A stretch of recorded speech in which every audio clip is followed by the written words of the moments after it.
mugakiza in the salvation, iyo tumaze gukura when we grow up, ntabwo tuba tugitekereza inshingano z'Imana we no kuri longer twe think about the responsibility of God towards ahubwo us. duhora dutekereza ngo ni izihe nshingano zacu ku Mana. What our responsibilities toward God.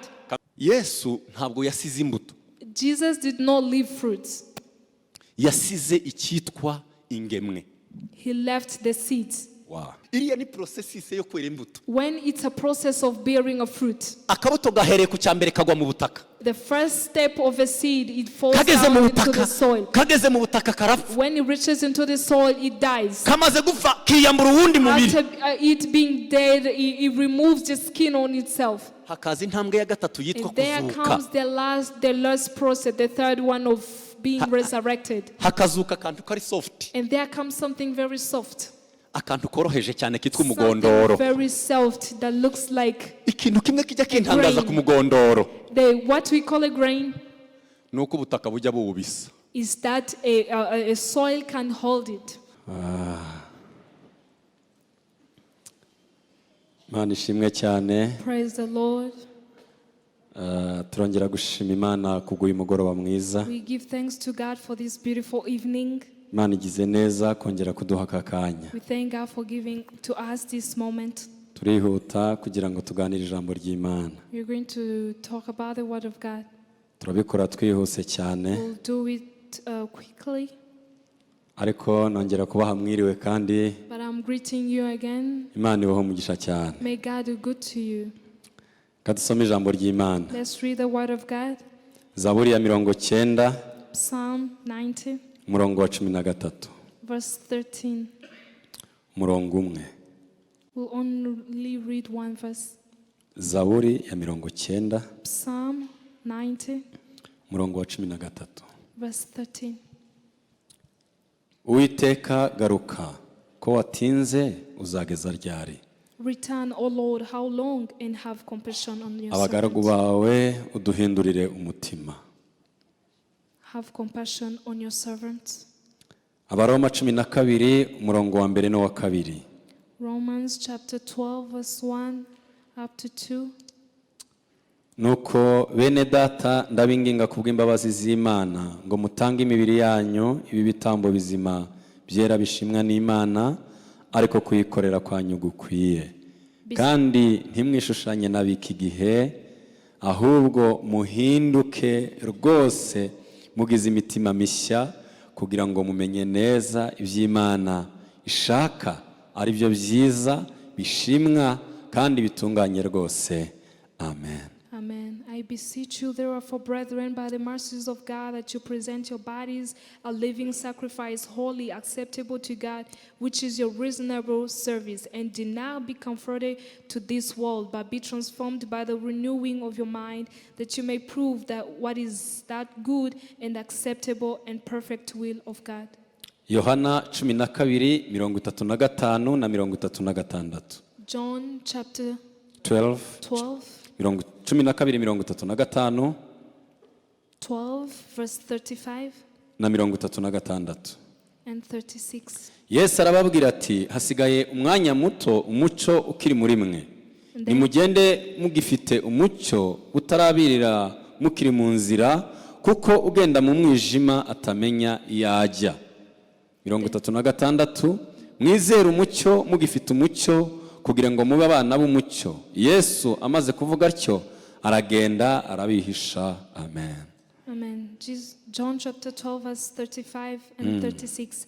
Then Jesus said to them, a little while longer the light is with you. Walk while you have the light, lest darkness overtake you. He who walks in darkness does not know where he's going. While you have the light, believe in the light, that you may become sons of light. These things Jesus spoke and departed and was hidden from them. Amen. Twozamura ibiganza tukavuga amina. Let's lift up our hands and twikirize ku say ijwi rirerire tuvuge ngo haleluya. Hallelujah. Wow. Tugiye kugaruka ku magambo twarimo twigaho ejo. We are going to read the word of God. Ejo amagambo twarimo twigaho niyo turi bugarukeho. Yesterday we talked about some other things, and tonight we are going Aho to twari tugejeje turashaka gukomeza. move forward. We won't go back to what we talked about yesterday. turimo turavuga ngo kuba umusemburo uzana impinduka. We're talking about being Kuba umusemburo uzana impinduka. to be a catalyst that can bring change. Kuba umusemburo ubasha kuzana impinduka. To be a catalyst that can bring a change in life. Twasanze impamvu dusabwa guhora twaka. We found that the reason why we need to always be lightened up. Impamvu bidusaba guhora turi umucyo. The reason why we need to always be the light. Ni ukugira ngo tubashe kuzana impinduka z'ubumana. So that we can bring a change of godliness. Ni ukugira ngo ababona umucyo wacu bahereko bahimbaza Imana. So that people will see our light and they will give glory to God. Kuba umucyo ni ukugira ngo tuzane abantu baze ku Mana. To be the light is so that people can see us and come to God. Uyu munsi turareba igituma tubaho ubuzima buzana impinduka. And tonight we are going to see the reason why we need to live a life that has Ni iki changed. gituma tubaho ubuzima buzana impinduka? Why do we live a life that brings changes? Ni iki bidusaba kugira ngo ubuzima bwacu buzane What impinduka? does it require us to live a life that brings changes? Ni iki binsaba ubuzima bwanjye bubashe kuzana impinduka? What does it require me to live a life that will bring change? Nahoze nibaza kuri aya magambo. I've been thinking about these words. Mu buzima hari ibyo tugomba Imana hakaba n'ibyo Imana itugomba. There are things we owe God and there are things that God owes us. Mu buzima hari ibyo tugomba Imana There are things in life that we owe God hakaba n'ibyo Imana itugomba. and there are things that He owes us. Kimwe mu cyo duharanira muri ubu buzima And one of the things that we strive for in this life ni ukugerageza ngo turebe ko Imana yaduhereza ibyo tuyigomba. is trying to see that God will give to us what He owes us. Ni abarokore bakeya bajya bahora batekereza ngo njyewe niko Imana ingomba. There are only few people who always think about what he or she owes to God. Bigasa naho tutizera Imana iyo idukoreye ibyo tuyigomba tuba siripuri turatangara cyane. And when God does something that He was owning us, we think that it's a surprise to us. Bigasa naho Imana ari infidel. And it becomes like God is Yakora not ibyo yakoze tugatangara tukumirwa. and we be amazed when He does something like that. Ariko iki ni igihe cyo kwibaza ngo njyewe niki bingomba niki Imana But this is ingomba. the time for us to think about what we owe God. Iyo umwana akiri mutoya mu rugo When a child is young at home, ahora abwira papa ngo papa uragiye unzanire. whenever the dad goes out, they say, "Dad, bring me something." Papa uranzanira iki? What are you going to bring Mami to me, niki Dad? kintu uri bunzanire? Mom, this is what you're going to bring me. Iyo ni imitekerereze y'abana. These are the mindset of children. Bahora batekereza ngo mama yagiye aranzanira. They always think that mom has left and is going to Papa bring me yagiye something. ubwo ugiye uranzanira iki? Dad has left. What are you going to bring me? Ukagenda ugiye gushaka ibihumbi 10 by'amanyarwanda. And you go looking for 10,000 running. Umwana akakubwira ngo daddy And a child will say, "Dad, unzanira indege." bring me an airplane." Ubwo wagiye gushaka ngahe yo kurya? And you just left to find something to eat. Bibiri. You only got 2,000. Imitekerereze ya cyana The mindset of a child, niho ritekereza icyo papa mukorera. that's the mind that always think of what the Ariko iyo father umuntu will amaze bring back. gukura But when you grow up, ntabwo aba agitekereza icyo papa mukorera. you no longer think about what the father will bring. Ntabwo aba agitekereza ngo mama aranzanira They iki. no longer think about what the father will bring. Iyo umuntu them. amaze gukura ajya When you atekereza icyo grow agomba up, kumarira they ababyeyi. think what they will do for their parents. Ukavuga ngo ko ngiye kureba ababyeyi You banjye. think like, I'm going to see my parents. Niki ndi bushira ababyeyi What do I banjye? need to take to my parents? Mu gakiza In the salvation, iyo tumaze gukura when we grow up, ntabwo tuba tugitekereza inshingano we z'Imana no kuri longer twe. think about the responsibility of God to work Ahubwo with us. duhora dutekereza ngo ni izihe Think nshingano about zacu ku Mana. what our responsibilities toward God. Kambisubiremo. I'm going to repeat this. Ngiye kubisubiramo. I'm going to repeat this. Iyo abakristo bakiri abana When the Christians are still young, bakeneye guhanurirwa ko bazahabwa umurage na base. they need to be given the prophecy that they are going to be rewarded. Baguhanurira ko Imana izaguha umugisha They prophesy to you that God will bless you. ugasara. You rejoice. Usajijwe no kumenya ko so azaguha umurage. So are you going crazy because you're going to be blessed? Ukeneye ubuhanuzi by your- bukubwira ngo papa wawe azaguha umurage. You need a prophet who's going to tell you Ntabwo what your ibyo father ataduha going to reward bikeneye you. ubuhanuzi The things that God is going to reward to us, they don't need kuko it turi abana bo mu bwami, because we are children of the kingdom. turi abana bo mu bwami. We are the children of the Ubwo kingdom. turi abana bo mu Since bwami, we are the children of the kingdom, dufitanye umugabane na we have data, the promise and the inheritance with dufitanye God. umugabane na Yesu We have Kristo. the inheritance with Jesus. Ibyo azaraga abera All the things that He will abaraganye inherit, n'umwana wayo Yesu that will Kristo, inherit with Him. ibyo ntibigikeneye ubuhanuzi. We don't need the prophecy. Abagitegereje ubuhanuzi bw'ibyo Those who still wait for the prophecy, n'abana bo mu they gakiza, are still immature abo spiritually. n'abana bo mu They gakiza, are still babies in the bajya gushaka bamuhanurira ngo salvation. bamubwire ko Imana imuhaye. They will still wait for some people to come and tell them God has given you Turizera kuri umwana w'Imana. the faith of a child of God. Abamaze gukura bakamenya ko ari abana Those who have been b'Imana, mature to know that they're ntabwo children, bakibaza ibyo data bakorera, they no longer need ahubwo what ajya yibaza God ngo will do for them. ajya yibaza ngo responsibility They'll zanjye always mu bwami ask bw'Imana ni iyi. themselves, what do I need to do in the kingdom of God? Ni iyihe responsibility yanjye? What are my responsibilities? Turi kumwe? Are we together? Twavuga amina. Say amen. Twavuga tuzamuye ibiganza. Let's lift up our hands. Tuvuge cyane haleluya. Hallelujah. Iyi niyo mitekerereze nshaka ko tugira. When this is the kind of mindset we need to have. Dutangire gutekereza n'iki binsaba. We start to think, what is it requiring me? Ntabwo ngira umwana wo guhora mbwira papa ngo I'm no papa longer mpereza a dadi. child to ask the father, what Daddy, give me? mpereza. Daddy, give me. No. No. Iyo level We turayirenze. have gone beyond that level. Tugeze aho dutekereza We are on this level papa wanjye where arashaje. we think that Iyo ngiye kumureba, when I go to see him, ngomba gutekereza icyo ndi bushire I papa. need to think about what I'm taking to my father. Ntabwo ngira umwana wo gutekereza ngo papa ngo I uramereze iki. won't think about what my father will do. Ahubwo imyaka mfite But my age nicyo ninjye utekereza icyo marira ababyeyi. allows me to think what my father needs. No mu mwuka nuko bigenda. And in spiritually, this is what we need. Abantu bamaze kugira maturite mu mwuka People who have another level of mentality, bazi ko kubikora ari ubushake bwayo they know that everything he will do is for his will kandi niyo kwizerwa, and he's faithful. kubikora izabikora. He will do it. Ariko ndimo ndakora iki ngomba, But I need to do what he needs me to do. ndimo nduzuza responsibility zanjye. I need to know my responsibilities and fulfill them.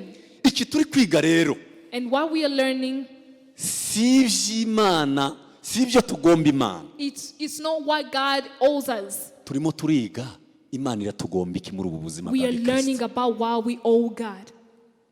Niki turimo kwiga rero. This is what we are learning.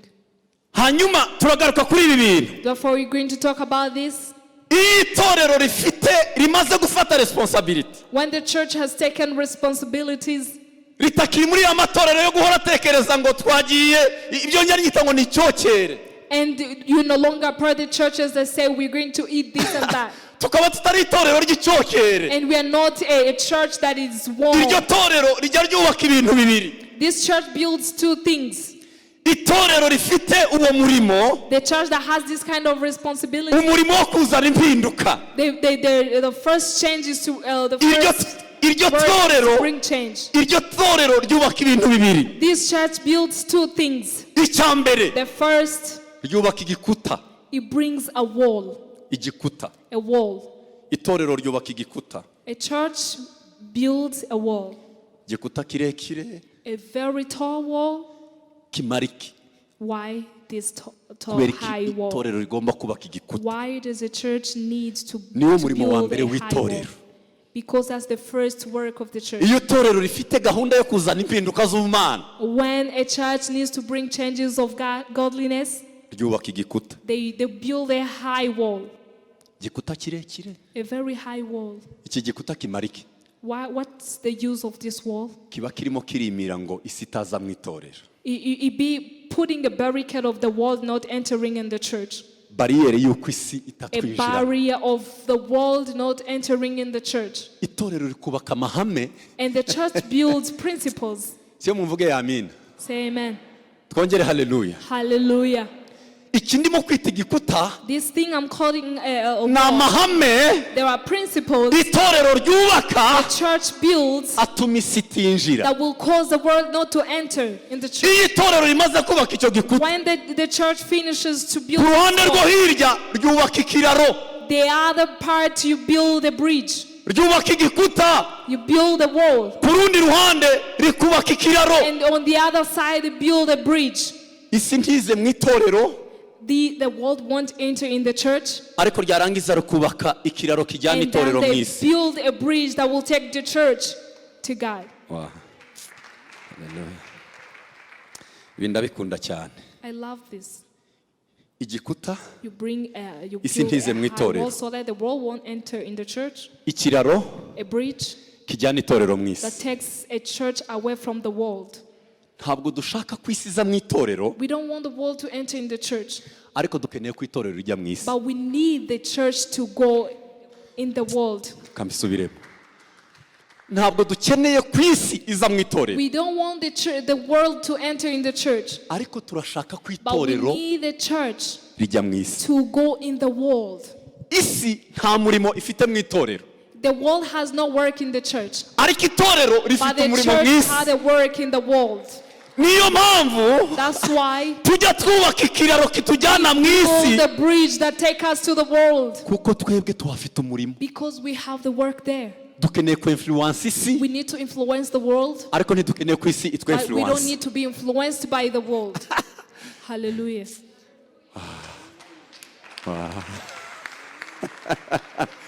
Turayimira, We put away from us. twimira ku isi izi iwacu, We tell it that the world is ariko not twebwe our tukubaka ikiraro home, but kijya for muri yo. us, we have to go and live in it. Dufiteyo umurimo, We have a work there. dufiteyo We akazi have a work there ko kujya guhindura isi. to go and change the world. Yesu yasize abwiye abigishwa be, Jesus left the disciples arababwira ngo mujye mu isi. and he tell them, you are in the Ntabwo world. yababwiye ngo isize, ntiyigeze abwira abigishwa ngo isi izaza, He did not tell the Ibasange. disciples that the world will come to them, ariko yarababwiye ngo mwebwe but he told them, aha, you nimujye mu isi, go into the world kandi ikibajyanye mu isi and go in the world. ni ukujya kuyihindura. And the reason why you're going to the world is to change it. Hallelujah. Turi kumwe? Are we together? Turi kumwe? Are we together? Responsabilite zacu Our responsibilities mu bwami bw'Imana. is the kingdom of God. Responsabilite z'Imana izazikora, If we do with the kingdom of God, will come and work. iz'Imana zo izazikora. The part of God will be Niyo better. kwizerwa. He's faithful. Mureke twibaze ngo what Let's is think ni about izihe responsabilite zacu. Our responsibilities. Umuntu urimo kunyumva navuge amina. If you're listening, say hallelujah. Tubivuge ku majwi maremare rimwe kandi ngo haleluya. Hallelujah. Ni iki bidusaba? What does it require us? Icya mbere, The first thing, kugira ngo tuzane impinduka for us to bring changes, biradusaba kuba duhindutse. it needs us to be changed. Ngiki icya mbere. This is the first thing. Ejo nakigarutseho gato. Yesterday I talked about it a Ndababwira little ngo bit, ntabwo bishoboka kuzana impinduka utarahinduka. and I said it's impossible to bring changes when you're not Ntabwo changed. byagukundira kugira ngo uzane impinduka nawe ubwawe It's not utarahinduka. possible for you to bring changes when you are not changed yet. Gukizwa ni iki? What is salvation? Gukizwa ni iki? What is you being saved?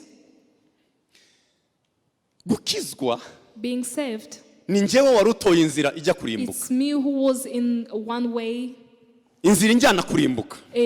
who was in the way that goes to hell. Nagera mu nzira ngahura na Kristo. And then when I'm on my way, I meet with Jesus. Iyo mpuye na Kristo And when I meet with Jesus, ndahindukira. I turn. Ibi ntibihagije. It's not enough to turn. Iyo maze guhindukira After turning, ntangira urugendo rwo I guhinduka. start a journey of changing. Amen. Ndabisubiramo. Ndabisubiramo. I will repeat this. Twari mu nzira We were on the way tujya kurimbuka. going to perish. Tugeze aha And when we met on our subway, duhura na Yesu. we met with Jesus. Tumaze guhura na Yesu After we met with Jesus, twarahindukiye. turn back. Ntitwajya muri ya nzira twahoze We did tujyamo. not go forward in the Turahindukira. we turned back. Ariko tumaze guhindukira But after we turned back, ntabwo byari bihagije. it was not enough. Ikibazo dufite uyu munsi The issue we have today, ni abarokore benshi there are bahindukiye many Christians who changed, who Ariko- turned, ariko batarahinduka. but they haven't changed. Bisubiremo. Hallelujah. Ikibazo kinini dufite The big problem that we have, ni abahuye na Kristo there are people bagahindukira who met with Jesus and turned, ariko batarahinduka. but they have not changed. Kuko umurimo ukomeye Because the first ni great work, urugamba rwo guhinduka. it's a battle of being changed. Iki nicyo tugiye kuvugaho umwanya This is mutoya. what we are going to talk about enough time. Tuzabasha kuzana impinduka We iyo will be twahindutse. able to bring changes after we changed. Tuzana impinduka iyo twahindutse. We bring changes after we are changed. Kutari uguhinduka kuba restoration. Kutari uguhinduka ngo tube aba restoration church. Let not be transformed to be restoration church members. Ni uguhinduka tukaba icyo Kristo ashaka ko tuba. It's for us to be transformed and become who Jesus wants us Hari to be. abantu ari abanyedini bari original. There are people who are so good at being members of churches. Iyo muhuye nawe akakwiratira When you ajya kwiratira meet idini rye. with you, they start to tell you more about themselves. Akakubwira ngo twebwe iwacu aba. They start to tell you about their churches. Abantu barahindutse baba abidini rishaka. People have changed and become religious. Hari indirimbo bajyaga baririmba There is kera. a song they used to sing. Niba rimwe mwagazaga muyiririmba. Idini riramugaza.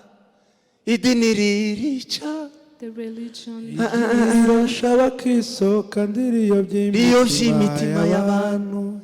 Niba hari ikintu kibi kibaho, If there is something really bad, no guhinduka ukaba umunyedini. is turning and becoming religious. Niba mujya mumwumva ngo abasilamu ngo biturikirijeho ibisasu. If you see the Muslims who burst the bombs on themselves, Ni idini riba it's ryaramucengeje. the religion that has entered to their brains. Ariko dukeneye guhinduka But we need to change kuri holistic. on the holiness, Gufite norme ziri biblique. that you have the norms that are biblical. Guhinduka nyako. The real transformation No guhinduka kuri holistic. Kwera is to be changed to holiness gufite ibikuranga bikomoka that muri has the Bibiliya. facts from heaven. Wahura n'umuntu ukavuga When you ngo meet with someone, uriya muntu yarahindutse. you say that that person has changed. Twitabe amen. Let's say amen. Twongere haleluya. Hallelujah. Iyi nyigisho ndayikunda I guhinduka love cyane this teaching cyane. so much. Cyane. So much. Yego. Iyo umuntu yahindutse, When you've been transformed, ikizabikubwira. what will tell you that you've been transformed? Paul yandikiye abakorosayi. Paul wrote to Colossians, Arababwira ngo muhindutse rwose, and he said, if I change today, ngo mufite ishusho isa n'iyabaremye. you have the image of the one who created you, Ngo mukiyambura umuntu wa kera, and remove to yourself the old hanyuma ngo person, mukambara umuntu and mushya. clothe yourself with a new person Guhindurirwa mushya kugira ngo agire ishusho isa n'iyamuremye. to look like the one who created you. Iyo twahindutse ntabwo nkitwa ngewe wa wundi wa kera. When I'm transformed, I'm no longer called the old me. Mba nitwa ngewe mushya. I'm the new me. Kandi uwo mushya And this new me ntafite inkomoko y'aho nkomoko. does not have any hold to my past, Nkomoko yo muri Yesu Kristo. because I'm born again to Christ Jesus. Iyo rero maze guhinduka, So if there is no change, nibwo ntangira umurimo wo guhindura. and that's when after I've done the work of being transformed, that's why I started the work of changing others. Ngiye kubabwira amahame ane yo guhinduka. I'm going to tell you 4 principles of changing. Amahame ane yo guhinduka. 4 principles of change. Paulo yandikira abaroma. Paul wrote to Romans. Tuvuge amen. Let's say amen. Twongere haleluya. Hallelujah.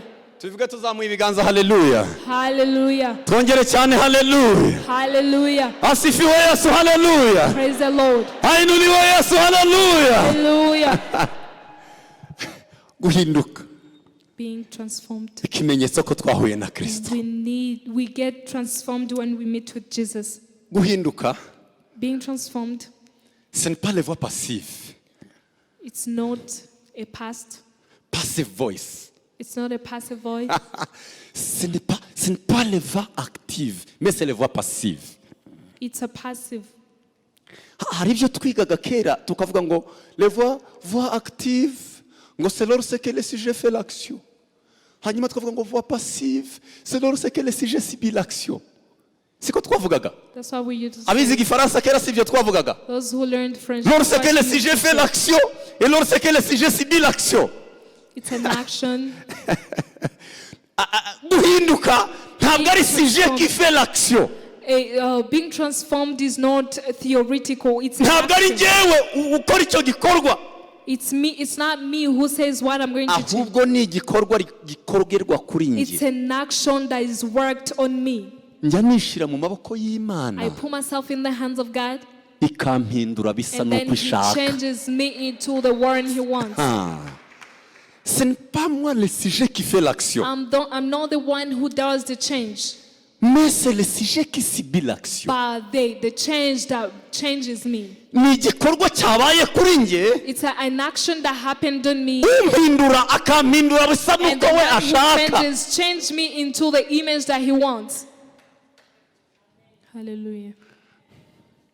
Paul yandikira Abaroma, And Paul wrote to Romans, bene data ndabinginga I beseech you, brethren, kubw'imbabazi z'Imana for the mercy of God, ngo mutange imibiri yanyu offer your bodies mwirekure mwihe Imana.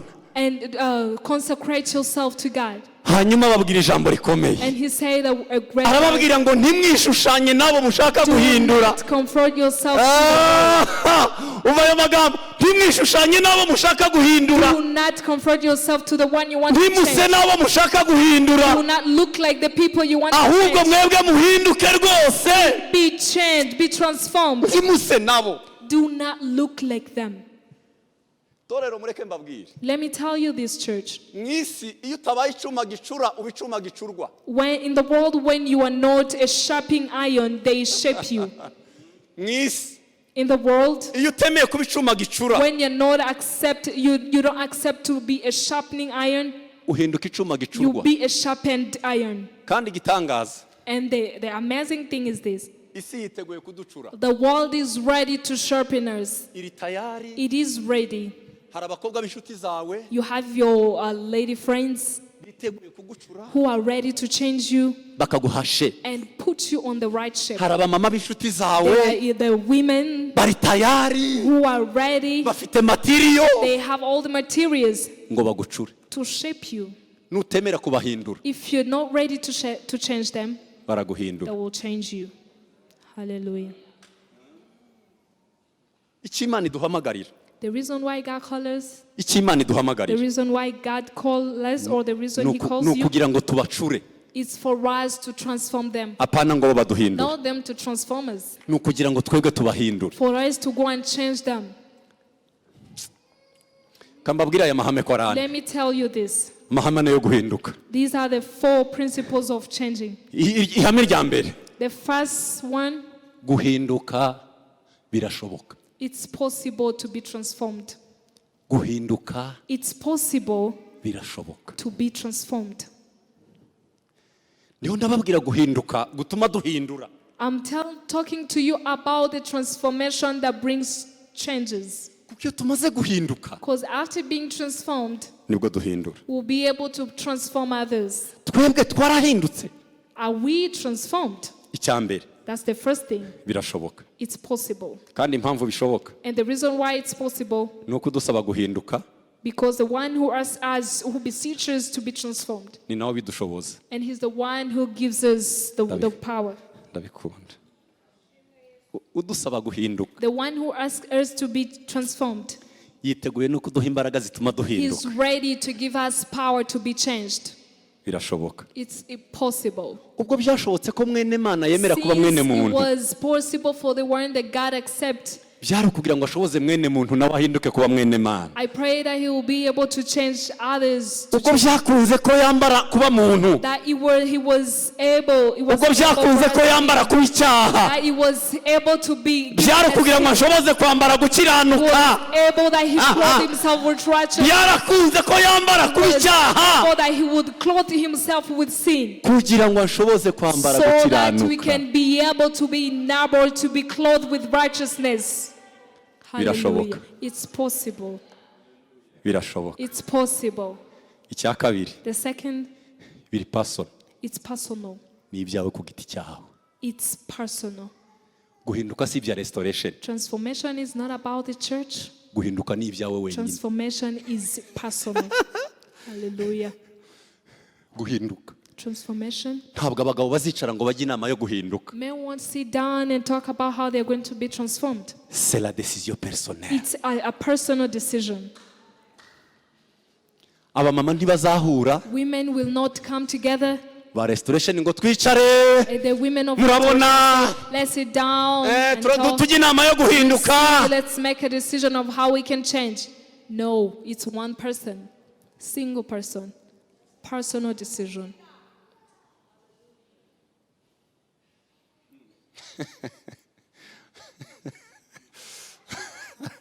Ni ibyawe. It's yours.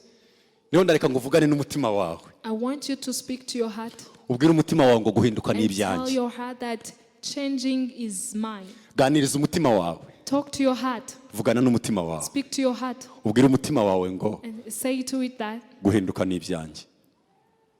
changing is my decision. Guhinduka ni ibyanjye. Changing is my decision. Ni ibyanjye. The decision is mine.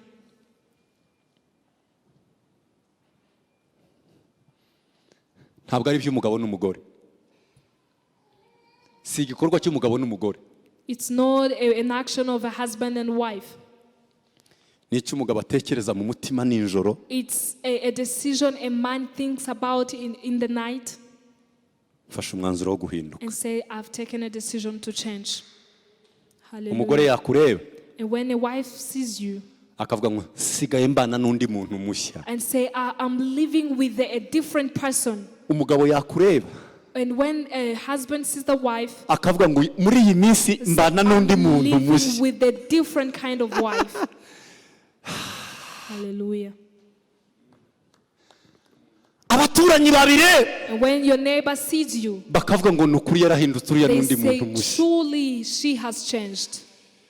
Ubushize ndababwira ngo kuvuga ubutumwa ni byiza. Last time I told you that preaching the gospel is a good thing. Ariko ndababwira ngo kuba ubutumwa nibyo byiza cyane. But being a good gospel is more precious. Kuvuga ubutumwa ni byiza.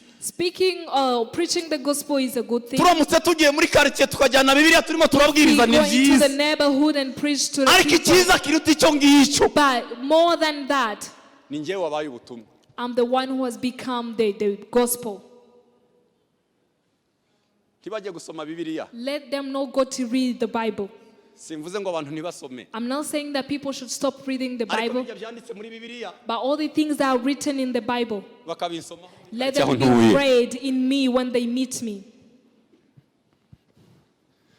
Guhinduka birashoboka. It's possible to be changed, Guhinduka ni ibyawe ku giti cyawe. and change is yours. Cya gatatu guhinduka kugira inyungu. And third, there are benefits of being transformed. Bigira profit. They had benefits. Iyo twahindutse When we are transformed, bigira inyungu. it has benefits. Bigira inyungu kuri twe. It has benefits on Bikagira ourselves, inyungu ku Mana. on God, Bikagira inyungu ku bo duturanye nabo. and to those around us. Wow. Kambisubire. Let me repeat this. Se turi kumwe. Are we together? Twavuga haleluya. Let's say hallelujah. Iyo nahindutse When I'm transformed, bigira inyungu kuri nje. it has the impact on me, Bikagira inyungu ku bwami bw'Imana. to the kingdom of God, Bikagira inyungu ku bo nturanye and nabo. to the people around me. Amen. Kambisubiremo bwa nyuma. Let me repeat it the last time. Iyo njyewe nahindutse When me, ni inyungu kuri njyewe. it's a benefit to me. Ni inyungu mu bwami It's a bw'Imana. benefit to the kingdom of God. Ni inyungu harya mba muri serire harya iwacu mu rugo. It's a Abo benefit bantu to bose those around me.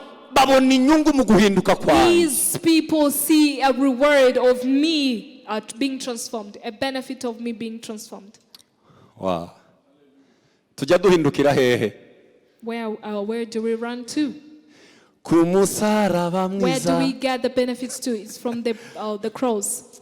Tuzamure ibiganza. Let's lift up our hands. Tuvuge ngo haleluya. Let's say hallelujah. Twongere irindi rimwe haleluya. Hallelujah. Ku majwi maremare haleluya. Hallelujah. Umunsi mukristo yageze ku musaraba. The day that a Christian reached to the cross, Agatabo k'umugenzi kanditswe n'umugabo witwa Yohana Bunyana. the book that was written by urugendo rw'umukristo the journey of a Christian. umunsi mukristo yageze ku musaraba The day a Christian reached at the cross, araririmba ngo iri ni itangiriro ry'umunezero this wanjye is the beginning of my joy. aha niho umutwaro wamvuye mu mugongo All my burdens were taken away aravuga ngo from my ndashima past. umusaraba And I thank the cross. ndashima umusaraba Thank the cross. iyo tugeze ku musaraba When we reach to the cross, tujya twakira guhinduka we start to change.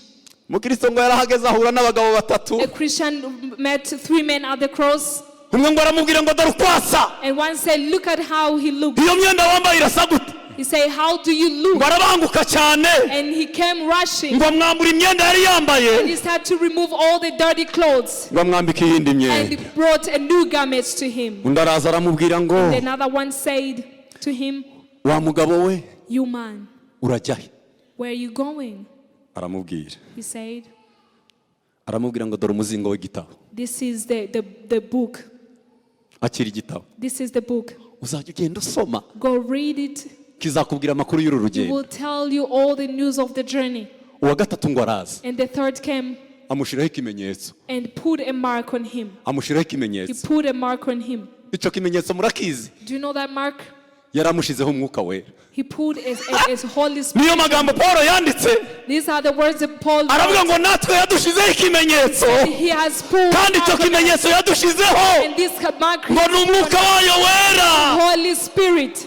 iyo imana irimo kureba mu isi When ireba God is abayo looking in the world, looking for his people. Hallelujah. ntabwo izireba umusaraba He muremure does pasiteri not look yambaye at the long cross on the neck.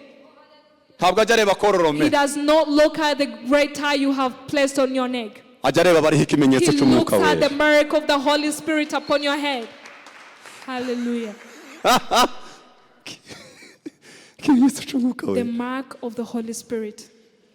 nicyo kimenyetso This is ikimenyetso the mark. Hallelujah. uzi nta bwenge ikibazo yagize Do you know the reason that foolish man, umugabo witwa had- nta bwenge a man called foolish, ngo yaciye izira ukatiriza he passed through the other astray. He went astray, nawe ngo aharuka ku irembo and he reached to the gate. ageze ku irembo ngo When he baramubaza ngo reached to the waciye gate, they asked him of a letter. twereke urwandiko wabonye ku musaraba Show us of the letter you received. asanga atari ufite He found that he had no letter. nta handi tujya duhindukira There is no other way. The burdens are taken away. ku musaraba mwiza It's at the cross. ku musaraba mwiza At the cross. twavuga amina Let's say amen. twoshima uwo musaraba tukavuga ngo haleluya We give thanks to the twongere cross. cyane haleluya haleluya Hallelujah. Hallelujah. niho umuntu ajya ahindukira That's where we get changed from. milieu de rechange The things of changing. muri milieu de rechange aho umuntu azagera agahindurirwa Somewhere where you go and change yourself, get changed. ni ku musaraba It's at the cross. yego uzuhagera ibyo wari ufite When you reach at the cross, you bakabijyana exchange. They take the burdens from you and then they Kaguhereza give ibi. you new things. ku musaraba Hallelujah. ku musaraba At the cross.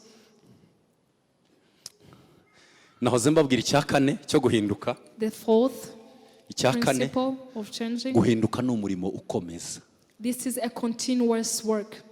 ni umurimo ukomeza This is a continuing work. ntabwo tuvuga ngo umuntu yarahindutse ngo yagezeyo We don't say that someone has been changed and it's ngo ngewe done. byararangiye ngo nagezeyo Say that ngo it's ngewe done, I've reached to where I was supposed to be. No, Duhora- you keep changing daily. duhora duhinduka You continue to change day and night. kubera iyihe mpamvu duhora duhinduka Why do we continue to change? ese turi kumwe Are we together? twavuga haleluya Can we say hallelujah? uwo twenda gusa nawe ntagira ubwiza buhamye The one who we need to look like does not have only one image of beauty. uwo dushaka gusa nawe ntagira ubwiza buhamye The one who want to look like does not have only one kind of beauty. ni imana idahinduka mu mahame An unchanging God in principle. ariko ni imana ihora ihinduka mu bwiza He's the God that continues to change. imana idahinduka mu mahame He's the God who does not change. ariko in ni his imana ihora principles. ihinduka mu bwiza God who changes in his iyo glory. dushaka gusa nayo So when we want to look like him, turahinduka ngo duse nayo we none change to look like him. Hallelujah. nahoze mbabwira I icyo was bidusaba telling you what He requires us, icyo bidusaba ngo duhinduke what He requires us for us to change, icyo bidusaba kugira ngo duhindure abandi what He requires us for us to be able to change others. niyo twahindutse. It's when we have been transformed. icya kabiri The second gituma duhindura the reason why we change ni ukwera imbuto. is to be fruitful. Kwera imbuto. Being fruitful. Yego. Kwera imbuto. To be fruitful. Ni umurimo utuma duhindura abandi. This is the work that enables us to change others. Ni byiza kugira impano. It's good to have talents and gifts. Ariko ni byiza cyane kwera imbuto. But it's good way more to be fruitful. Kambisubiremo. Let me repeat this. Ni byiza cyane. It's good. Ni byiza ngo tugire impano z'Imana. It's good even more. Ariko ni byiza cyane kandi cyane kwera imbuto. It's even more good, more and more to be fruitful. Yesu yigeze kubana n'abigishwa be. Yesu abana n'abigishwa be. When Jesus was living with his disciples, arababwira ngo mu gihe cy'imperuka, he said in the end time, ngo hazaza abantu. there will come people. Umurwayi ararwaye. They'll say the sick is sick. Ukuboko ntikugororoka. The hand cannot be abantu bazaba bariho muri icyo gihe straight. bazajya bavuga ngo mu izina rya Yesu ukuboko nikugororoke. And the people will be saying, let the hand be straight. Mu izina rya Yesu haguruka. In the name of Jesus, they say, stand up. Yesu arababwira ngo mwe. And Jesus said, muramenya abo bantu. know those people. None igitangaza Yesu yakoze. And the miracles Jesus arababwira did, ngo abo bantu ngo bazaba babikora mu izina rye. they will say that these people will be doing miracles in my name. Byasaga naho abigishwa bari kumubwira ngo ariko maître nawe uraduconfusing. It's like the disciples were telling him, you are confusing us. Mekoma. How?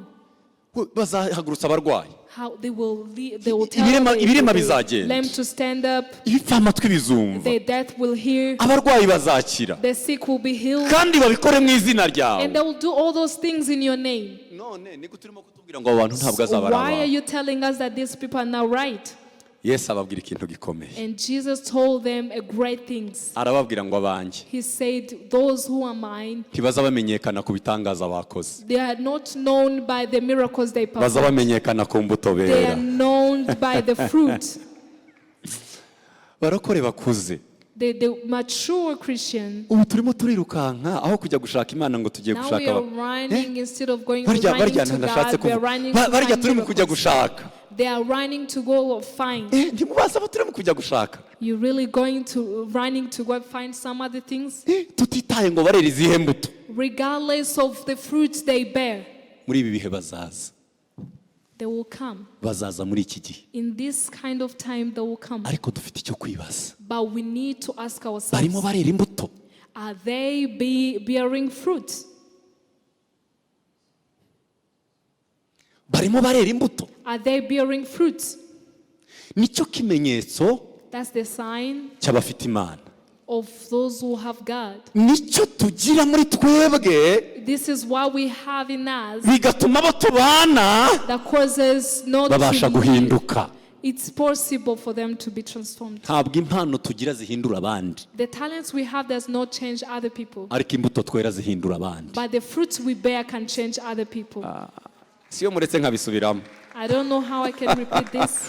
Munyemerere mbisubiremo. Allow me to repeat this. Tuvuge ngo amina. Amen. Ntabwo impano tugira zihindura abandi, The talents and the gifts we have they don't change people. ariko imbuto twera abandi barasoroma. But the fruits we bear towards them Basoroma. change them. The more they pluck the fruits from us, bigatuma nabo bahinduka. they cause them to change. Reka mbabwire gatoya Let urugendo me rwo kwera tell you imbuto. something very small. Urugendo rwo kwera imbuto. The journey of bearing fruit. Tuvuge amen. Say amen. Yesu ntabwo yasize imbuto. Jesus did not leave fruits. Yasize icyitwa ingemwe. He left the seeds. Wow. Yesu ntabwo yigeze asiga imbuto. Jesus did not leave the fruit. Yasize ingemwe. He left the seeds. hanyuma abwira yangemwe And then he told that arayibwira seed, ngo ndagutegeka kwera imbuto. I'm commanding you to grow fruit. Icyo turi cyo twebwe Who we are, turi ingemwe we are seeds zikeneye kwera imbuto. that needs to bear fruits. Yesu avuga amagambo meza muri And Yohana, Jesus said good words. And aravuga ngo iyo akabuto katagiye mu butaka he said, when a seed holds Ngo itself and that don't die, ngo kaguma ari konyine it stayed single kugeza ngo umunsi kazajya mu butaka kakabona kwera mu until when izindi. it will let itself go and die in the sun, in the Ni iki Yesu yari avuze? soil. Urugendo rwo kwera imbuto. A journey of bearing fruits. Intambwe 5 ndimo kwihuta. The 5 parts. Intambwe ya mbere kugira ngo umuntu agere aho yera imbuto, And the 5 journey of a man bearing fruits. yitwa falling down of the seed, Kwirekura nk'urubuto. kugwa kw'akabuto. Falling down of a seed. Iyo akabuto kajya kuzeramo izindi mbuto, When a seed is about to bear fruit, bakarekurira mu butaka, they let it go into the soil. kagera mu butaka And when it reaches into the soil, kagapfa. it dies. Kamara gupfa, After dying, cya kabiri ngo kaza kiyambura. and the second thing, it unclothes itself. Abanyamugira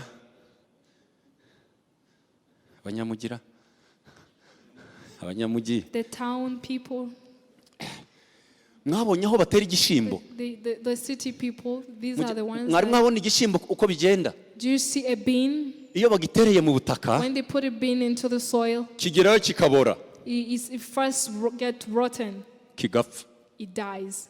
Cyamara gupfa After it dies, kikiyambura. it unclothes itself of its skin. Cyamara kwiyambura uruhu, After it unclothes itself with its skin. munyitabe amin. Amen. Iriya ni processes yo kwera imbuto. When it's a process of bearing a fruit, Akabuto gahereye ku cyambere kagwa mu butaka, the first step of a seed, it falls kageze mu down into butaka, the soil. kageze mu butaka karapfa. When it reaches into the soil, it dies. Kamaze gupfa kiyambura uwundi mubiri. After it being dead, it removes the skin on itself. Hakaza intambwe ya gatatu yitwa And there kuzuka. comes the last process, the third one of being resurrected. Hakazuka akantu kari soft, And there comes something very soft.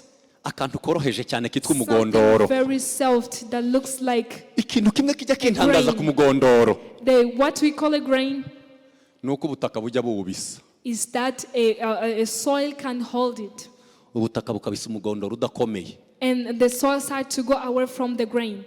ariko ubutaka bukasama. And the soil starts to open up. It opens up.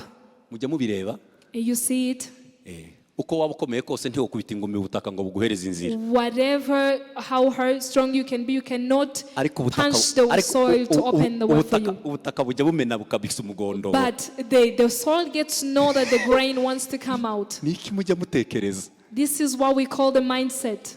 Buriya kenshi intambara tugira Mostly the battles we fight, nuko tutarapfa. it's because we are not dead yet. Uwemeye gupfa If you accept to iyo die, arimo kuzuka ntawe umutangira. when you start Ntabwo to bishoboka, resurrect, no ntabwo bikunda. Oya, one can stop you. azaba ari umwana mutoya.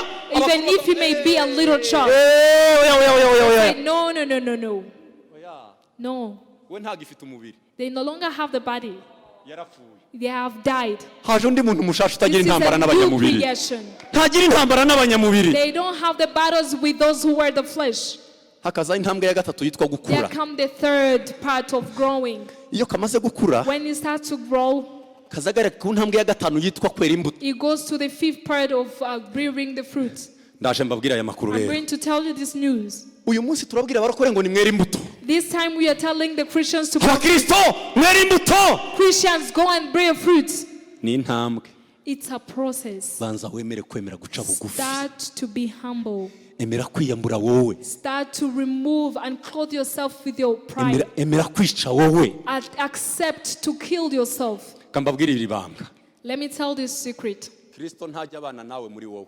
Jesus cannot live with you in you.